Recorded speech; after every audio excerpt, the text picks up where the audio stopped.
শিক্ষা বিভাগ অসম চৰকাৰ ছাত্ৰ-ছাত্ৰীৰ উজ্জ্বল ভৱিষ্যতৰ প্ৰতি দায়বদ্ধ।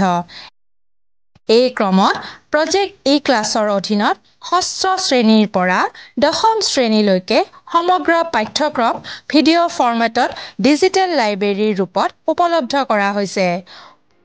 সকলো শিক্ষককে তেওঁলোকৰ বিষয়ৰ জ্ঞান আৰু কৰ্মক্ষমতাৰ ভিত্তিত বাছনি কৰা হৈছে আৰু ৰেকৰ্ডিঙৰ বাবে প্ৰশিক্ষণ দিয়া হৈছে।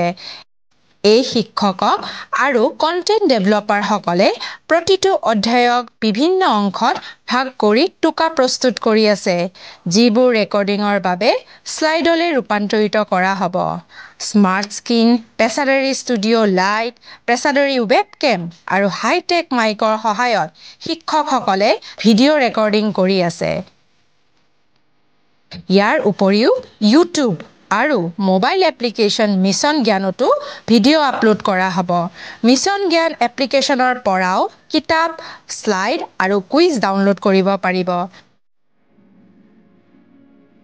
বেচৰকাৰী বিদ্যালয়ৰ শিশুসকলেও ইয়াৰ দ্বাৰা উপকৃত হ'ব পাৰিব। এই কাৰ্যসূচীয়ে ছাত্ৰ-ছাত্ৰীৰ অগ্ৰগতিৰ এক মাইলৰ খুঁটি হিচাপে প্ৰমাণিত হ'ব।